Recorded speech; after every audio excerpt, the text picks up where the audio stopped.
ሰዎች ሰላም ለእናንተ ይሁን። ባለፈው ጊዜ ስለ መጨረሻው ዘመን አንዳንድ ነገሮችን ተነጋግረን ነበረ። ክብርና ምስጋና ለእግዚአብሔር ለአምላካችን ይሁን። ዛሬ ደግሞ ቀጣዩን ክፍል አብረን እንመለከታለን። የምንባብ ክፍላችን የሚገኘው ራእይ ምዕራፍ 22 ቁጥር 17 ላይ ነው። መንፈሱና ሙሽራይቱም ና ይላሉ፣ የሚሰማም ና ይበል፣ የተጠማም ይምጣ፣ የወደደም የሕይወትን ውሃ እንዲያው ይውሰድ። እንጸልይ። ጌታ እግዚአብሔር አምላካችን ሆይ የቃልህን ደጅ ክፈትልን፣ በመንፈስ ቅዱስ አስተምረን፣ ጊዜውን ሰዓቱን እኛነታችንን ሁሉ ተቆጣጠር። የእግዚአብሔር ቃል ነፃ ያወጣል። የእግዚአብሔር ቃል ይፈውሳል። ቃልህ በሕይወታችን ፈውስና በረከት እንዲሆንልን እለምንሃለሁ በኢየሱስ ክርስቶስ ስም አሜን። የተወደዳችሁ ወንድሞች እህቶች፣ እንዲሁም ውድ እንግዶች እንዳነበብኩላችሁ በራእይ ምዕራፍ 22 ቁጥር 17 ላይ መንፈሱና ሙሽራይቱ ና ይላሉ፣ የሚሰማም ና ይበል፣ የተጠማም ይምጣ፣ የወደደም የሕይወትን ውሃ እንዲያው ይውሰድ ይላል። እንደ መግቢያነት ይህ ክፍል ድንቅ የሆነውን የዘላለም ሕይወት ግብዣና የመንፈስ ቅዱስ ወይም የቤተ ክርስቲያንን ናፍቆትና ጥሪ ያመለክታል ወይም ይነግረናል። መንፈሱና ሙሽራይቱ ና ይላሉ በሚለው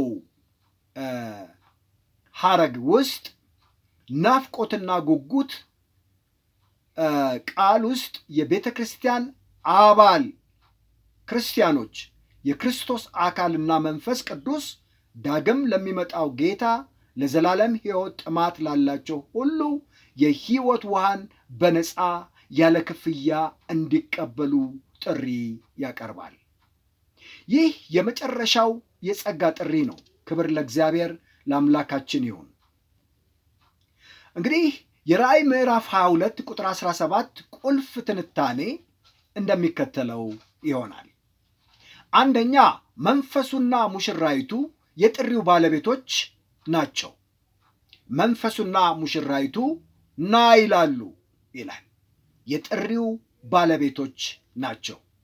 መንፈሱ የሚለው መንፈስ ቅዱስን ሲሆን ሙሽራይቱ ደግሞ ተብላ የተጠቀሰችው በዚህ ክፍል የክርስቶስ ኢየሱስ የራሱ የአካሉ አካል የሆነችው ቤተ ክርስቲያንን ነው።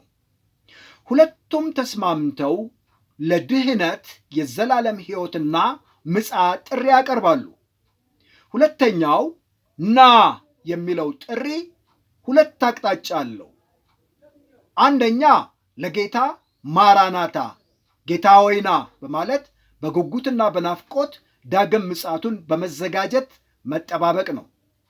ሁለተኛው ሐሳብ ለሰዎች የሕይወት ውሃ ድህነትን ኢየሱስን በመቀበልና የግል ብቸኛና አዳኝ ጌታ በማድረግ በእውነተኛ ንስሐ በማመን ጸጋን እንዲቀበሉ እግዚአብሔር መንግሥቱን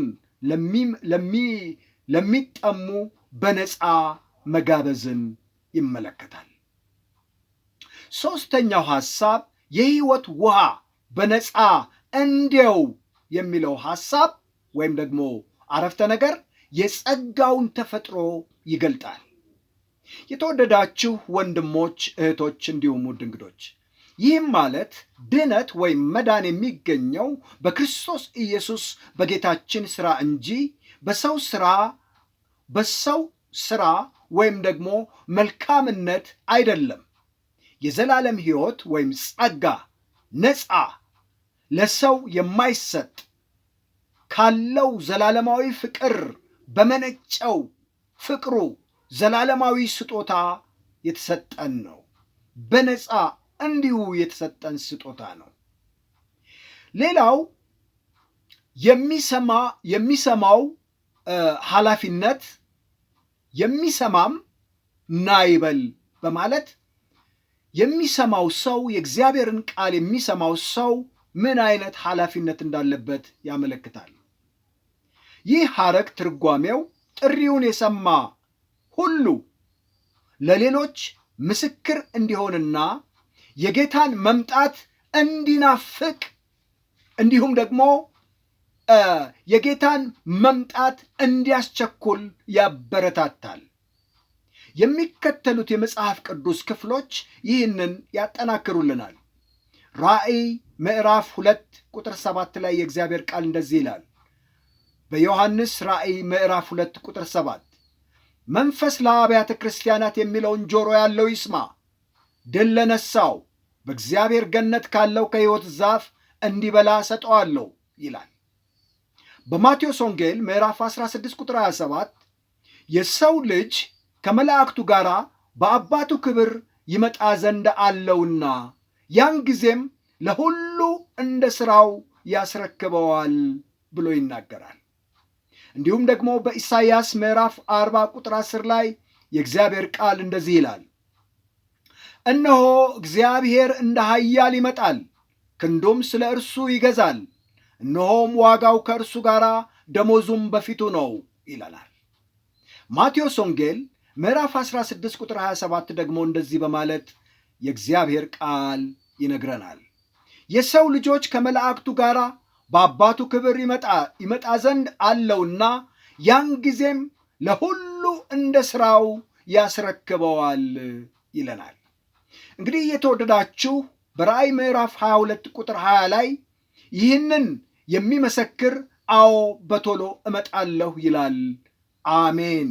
ጌታ ኢየሱስ ሆይ ና። ማራናታ። በጌታ የተወደዳችሁ ወንድሞችና እህቶች ይህ ክፍል ተዘጋጅቶ የጌታን መገለጥ በናፍቆት እንድንጠባበቅ የሚረዳን እንድንዘጋጅ የሚያደርገን ሁል ጊዜ መዘጋጀት በንቃት መጠበቅ እንዳለብን የሚያሳየን ነው። ጌታችን በክብር ይመጣል። ማራናታ። አሜን። ጌታ ኢየሱስ ሆይ ቶሎና። ሻሎም። የእግዚአብሔር ሁለንተናዊ ባርኮት ሰላም በእናንተ ላይ ይረፍ። አሜን።